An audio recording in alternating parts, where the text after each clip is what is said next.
Praise the Lord. दोस्तों, हम आपका स्वागत करते हैं आज रात की प्रार्थना में। और आज मैं आपसे बात करना चाहता हूं कि आपकी हानि नहीं होगी।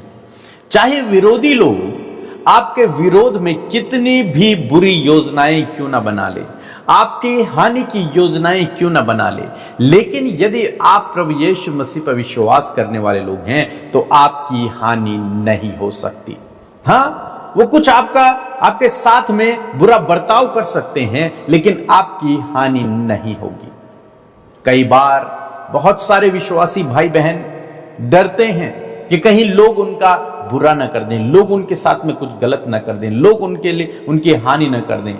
कई बार लोग कहते हैं कि लोग हमारे लिए हानि की योजनाएं बना रहे हैं, हमारे नुकसान की योजनाएं बना रहे हैं। लेकिन आज मैं आपको उत्साहित करना चाहूंगा, चाहे विरोधी कितने भी योजनाएं बना लें, लेकिन आपकी हानि नहीं होगी, आपका नुकसान नहीं होगा। उससे परमेश्वर आपके लिए भलाई को ही उत्पन्न करेगा। उससे आप एक सीढ़ी आगे ही बढ़ेंगे, आप पीछे नहीं होंगे, आप एक सीढ़ी आगे बढ़ेंगे। चाहे कितना भी विरोध या फिर कितने भी दुष्ट शैतान अपने तीरों को चला ले आपके विरोध में, लेकिन आपकी उन्नति ही होगी। जब इजरायली लोग, बाइबल कहती है, जब इजरायली लोग मिस्र की गुलामी में थे, तो जब ये लोग बढ़ने लगे तो फिरौन ने, जो मिस्र का राजा, फिरौन ने क्या किया कि उनको ताड़ना देनी शुरू कर दी, उनको बहुत अधिक काम करवाना उनसे शुरू कर दिया। और बाइबल कहती है कि जितना मिस्री लोग उन्हें दुख देते गए परमेश्वर के लोगों को, उतना वे बढ़ते चले गए।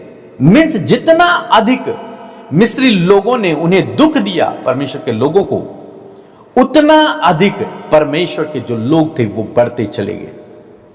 संख्या में भी, हर क्षेत्र में वो बढ़ते चले गए, उनकी उन्नति हुई, वे सफल हुए, वे आगे बढ़ते चले गए।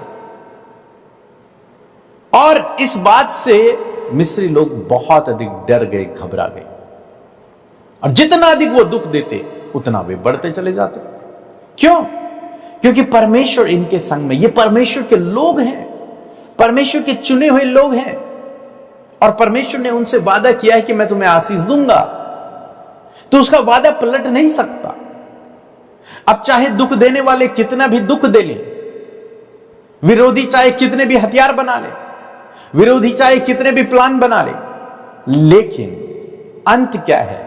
अंत यह है कि जो परमेश्वर के लोग हैं वे आगे बढ़ेंगे, उनकी उन्नति होगी, वे सफल होंगे, वे आशीषित होंगे, क्योंकि परमेश्वर ने उन्हें आशीष दे दी है। वो परमेश्वर की दृष्टि में आशीषित है।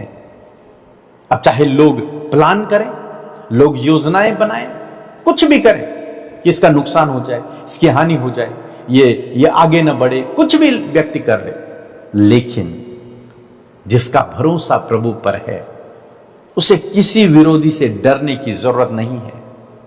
क्योंकि अंत क्या है? अंत यह है कि आप और मैं आशीषित होंगे, आगे बढ़ेंगे। इन्हीं लोगों की तरह जिन लोगों को दुख दिया, वे दुख में तो रहे, लेकिन उस दुख में भी वे बढ़ते रहे। आज लोग आपके लिए हानि की योजना बना रहे हैं, लेकिन परमेश्वर उन्हीं योजनाओं को आपके लिए भलाई में बदल देंगे, उन्हीं योजनाओं से आपको आगे बढ़ा देंगे। इसलिए बनाने दीजिए, जो आपके विरोध में काम कर रहा है उसे करने दीजिए, परमेश्वर को हैंडल करने दीजिए, प्रभु अपने हिसाब से हैंडल कर लेंगे। और जब आप अपनी सारी चिंता उस पर छोड़ देंगे, डरेंगे नहीं, घबराएंगे नहीं, देखना यूसुफ की तरह वो आपके लिए भी उस बुराई के विचार को भलाई में बदल देगा। क्यों? क्योंकि परमेश्वर आपकी ओर है, परमेश्वर आपके साथ में है। बाइबल में हम जितने भी लोगों के विषय में पढ़ते हैं, उनके जीवन में जो जो होता गया, उन सब से परमेश्वर ने उनके लिए भलाई को उत्पन्न किया। उन सब बातों से आप पूरी बाइबल को पढ़ लीजिए, हर एक व्यक्ति के बारे में पढ़ लीजिए। मैक्सिमम लोगों के जीवन को, चरित्र को जब आप पढ़ेंगे, उनके जीवन की घटनाओं को पढ़ेंगे, तो आप देखेंगे कि हर एक बात से परमेश्वर ने उनके लिए भलाई को उत्पन्न किया। विरोधियों ने प्लान किया, उनकी हानि की, लेकिन परमेश्वर ने उन्हीं प्लानों को उसकी विजय की बना दी, उन्हीं प्लानों को के द्वारा उनको आगे बढ़ा दिया। जैसे दानियल को शेरों की मांद में डाल दिया गया, उसे फंसाया गया, उसके खिलाफ में योजना बनाई गई और उसे भूखे शेरों के सामने डाल दिया गया। लेकिन क्या हुआ? परमेश्वर जिस पर वो भरोसा करता है, परमेश्वर जिसने उसे चुना है, उसने भूखे शेरों के मुंह बंद कर दिए। और जब राजा ने इस बात को देखा तो सारे राज्य में यह प्रचार किया गया कि जो दानियल का परमेश्वर है उसी की सब आराधना करेंगे। और राजा ने दानियल को फिर ऊंचे पद पर नियुक्त कर दिया।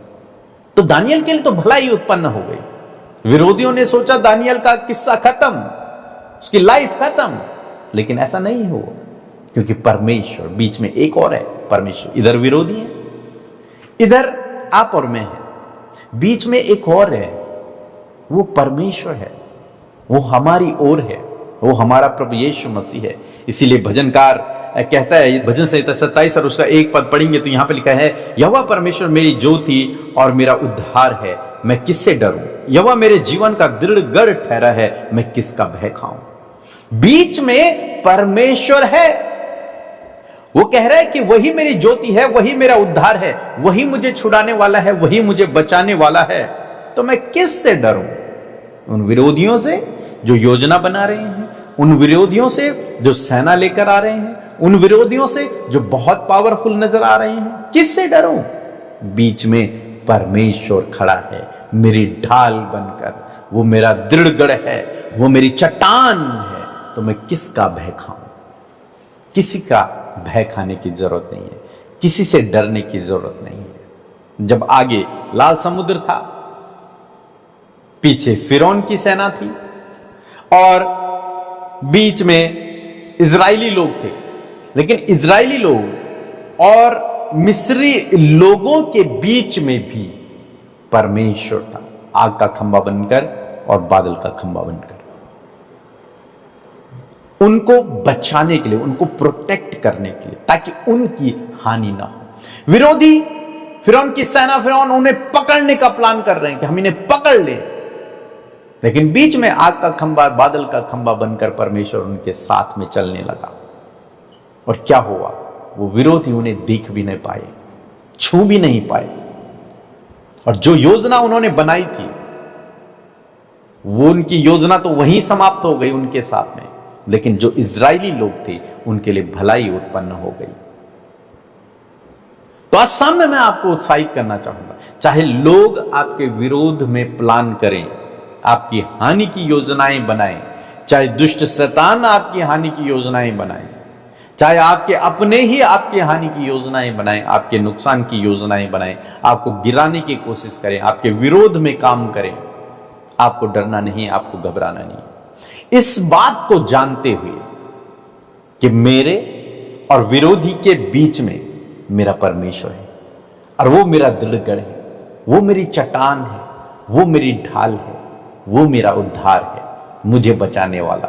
मेरे और उसके बीच में, मेरे और शत्रु के बीच में आग का खंभा, बादल का खंभा बनकर, एक आग की सी शहरपना बनकर मेरा परमेश्वर मेरे संग में है। इस विश्वास के साथ में अपने जीवन में आगे बढ़े तो आपको किसी से भी डरने की आवश्यकता न होगी। मैं ये नहीं कह रहा हूं कि आप लड़ने के लिए चले जाएं लोगों से, नहीं, आपको कुछ नहीं करना, आपको लड़ना नहीं है किसी से। जो हो रहा है उसे होने दो, जैसे चल रहा है उसे चलने दो। जब आप शांत रहेंगे तब परमेश्वर बीच में खड़ा रहेगा। यदि आप खुद लड़ेंगे तो परमेश्वर नहीं लड़ेंगे। आपको खुद नहीं लड़ना, आपको जो चल रहा है उसे चलने दो, जो हो रहा है उसे होने दो। बीच में परमेश्वर है जो आपकी ओर से लड़ेगा, जो आपको प्रोटेक्ट करेगा। एक आग की सी शहरपना आपके चारों ओर बना देगा।